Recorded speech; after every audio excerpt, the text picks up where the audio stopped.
Hey, I'd like to welcome you to another episode of Mission Matters. My name is Adam Torres, and if you'd like to apply to be a guest on the show, just head on over to missionmatters.com and click on Be Our Guest to apply. All right, so today I have John Driscoll on the line. He's founder and CEO of Naked Development. John, welcome to the show. Hey, Adam, thank you for having me on. I appreciate that. All right, John. So excited to talk about today's topic. So leveraging technology really to disrupt your industry. So that's our overall theme.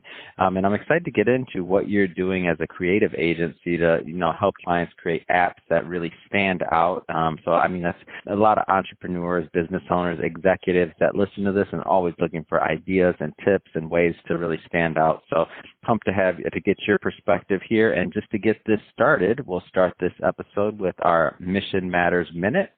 So, John, we at Mission Matters, we amplify stories for entrepreneurs, executives, and experts. That's our mission.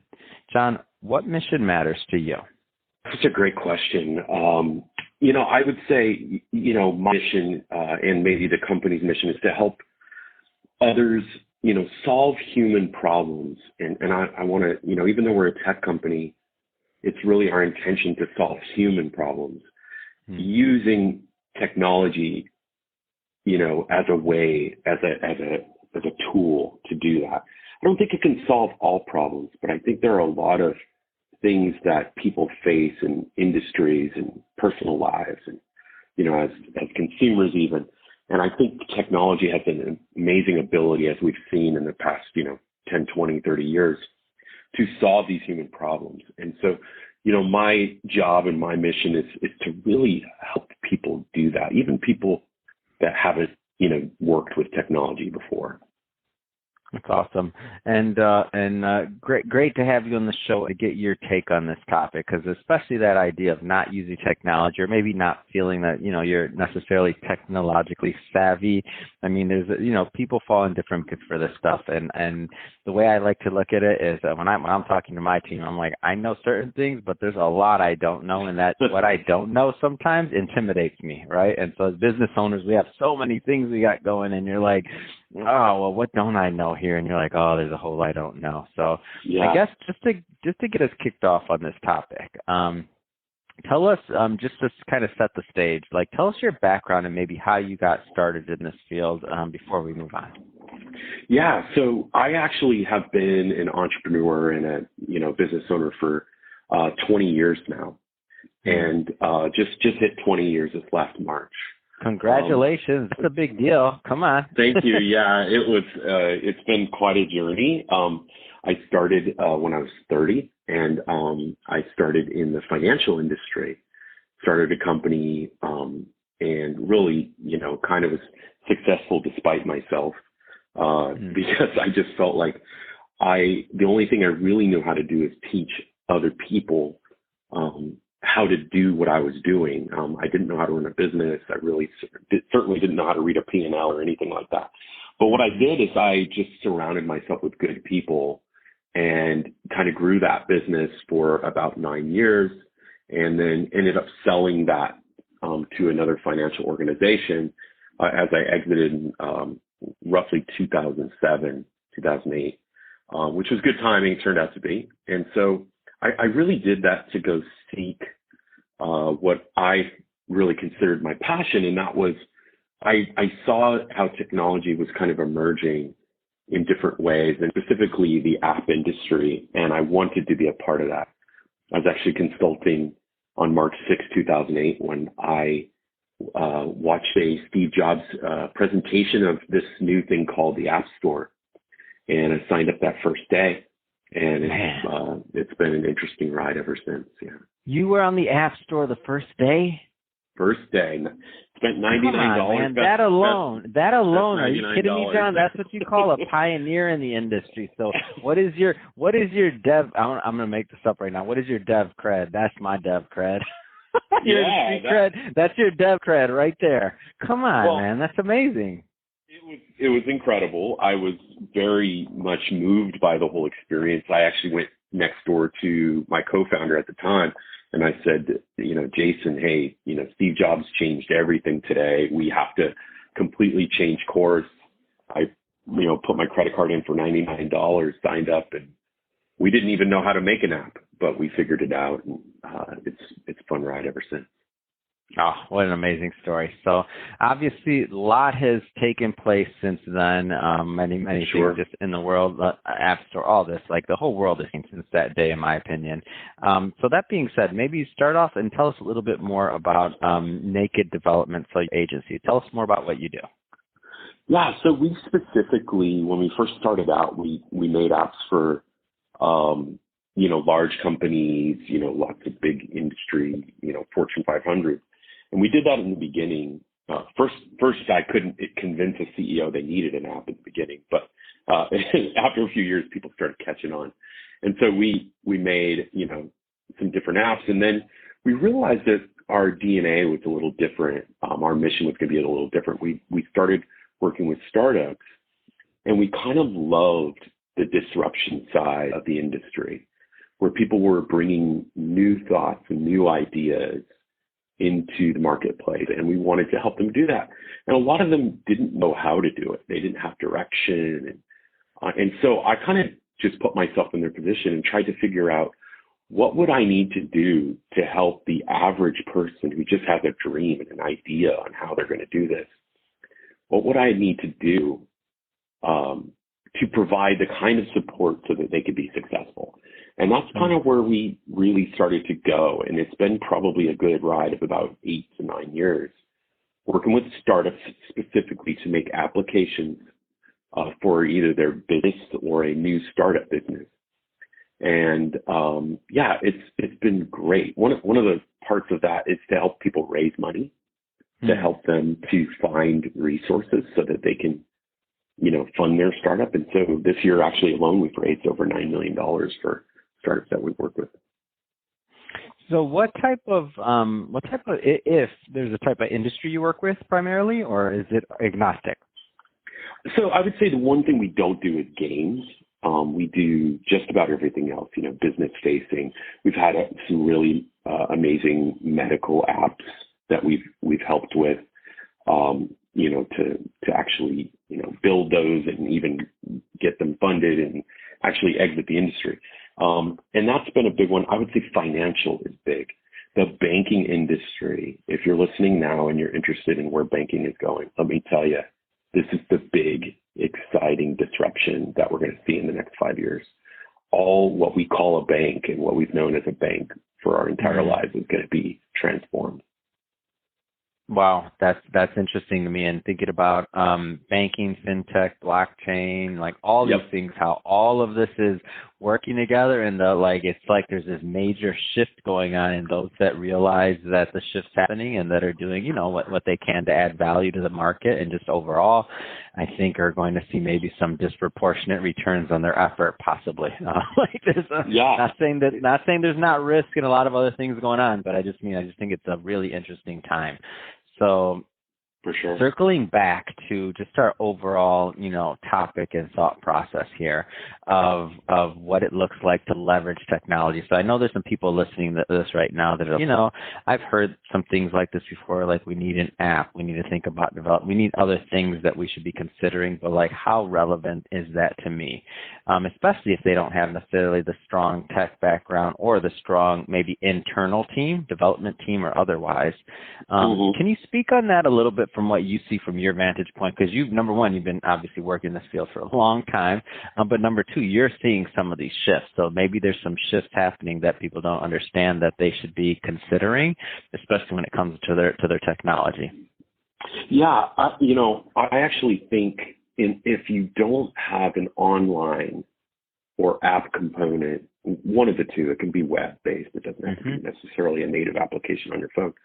If you don't have that connected to your business, whether it be lead generation or whatever that is, I think you're already behind. If you aren't making those movements, those shifts in the way you do business, then you're going to be kind of like Borders and Barnes and Noble in 1911. You're sitting on $2.7 billion in revenue each with hundreds of stores, and you think the world's great. And there's this little known company called Amazon coming up right behind you. And I just don't, I think what I really want to do is help people to figure out how they're going to change. Because if you don't change, the world's just going to change in front of you. You're going to be left behind. Mm-hmm.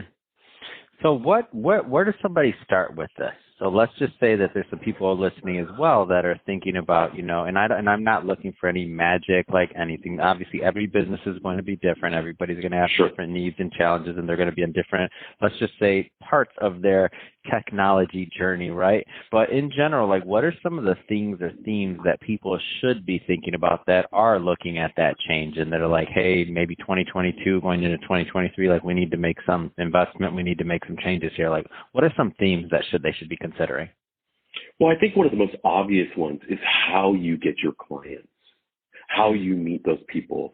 The old model of going to a network group and meeting people and handing out a business card, that just isn't how the world's working anymore. If you're not utilizing and leveraging Google and Facebook and podcasting, things like that, then you're just, you need to make that shift now and yesterday, really. That's the one thing. The other thing is the flow of the experience of how people interface with your company.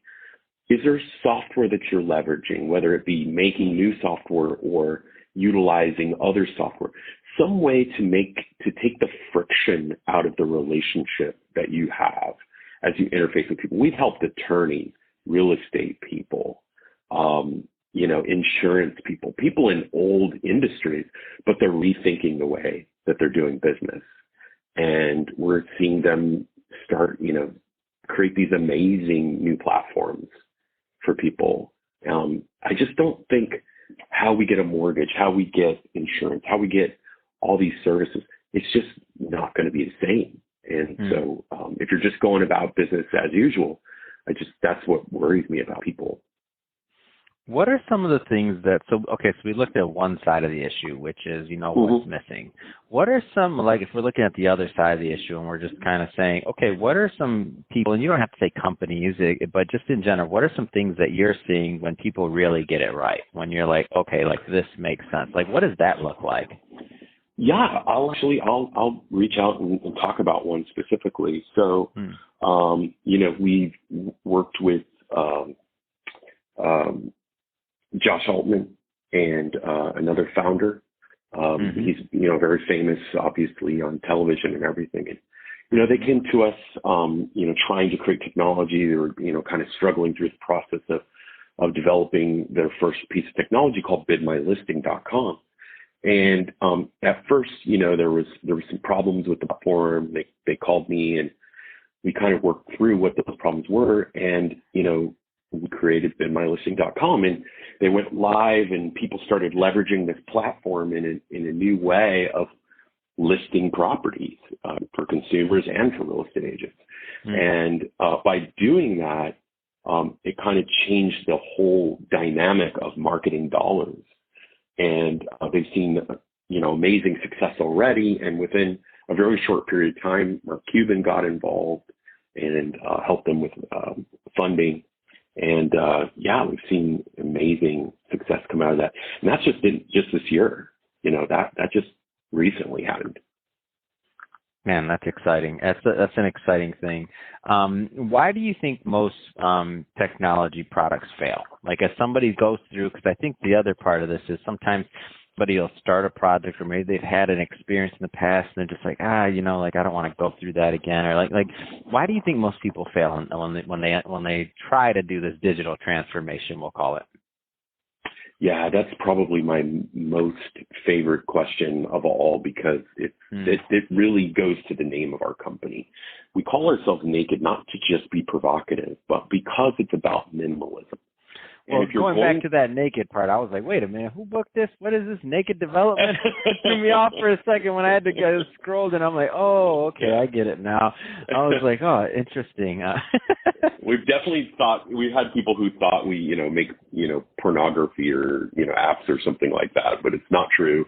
It has real meaning. We're about, sometimes we use terms like stripping ideas down, or, we talk about minimalism, simplicity. Because if you're going to enter into the technology world and start building technology, you need to start small. Amazon's such a great example. The first thing they sold was books. That's it. They knew if they could perfect how to sell books, they could sell us anything in the world. And literally, you can order something right now and we could have it before this podcast is over, out in front of our house, just about, right? And that's because they perfected what they were doing in a small way. That's where most people fail. They see this big grand vision and they want that vision now, and they're impatient about how to get there. Jeff Bezos was very, very patient. 1997, and people see him now and they look at Amazon, they go, I want to be like them doing everything. Well, Amazon didn't do that in the beginning. They started small. You have to start small. Well said. So, John, first off, it's been great having you on the show. If somebody is listening to this and they want more information and they want to connect with you and your team, just to talk about what might make sense for them, I mean, what's the best way for them to do that? Yeah, so I think the best way is just to reach out to us on the website, nakeddev.com. So it's just dev, DEV.com. And you can go there and reach out to us, as so many people do every day, and get on the phone with me and just request to talk to me. Fantastic. Well, John, really has been a pleasure having you on the show. We'll put all the websites and stuff like that in the show notes so that my audience can just go ahead, run over and click onto that and just head right on over. And by the way, if you're listening for the first time, this is Mission Matters, and we're a platform that's dedicated really to amplifying stories for entrepreneurs and experts and getting to know what their mission is and how they're bringing value to marketplace and to the world in general, right? So if that's the type of content that you like and that you're interested in, definitely hit that subscribe button, because we have many, many more mission-based entrepreneurs and executives and experts coming on the line, and we don't want you to miss a thing.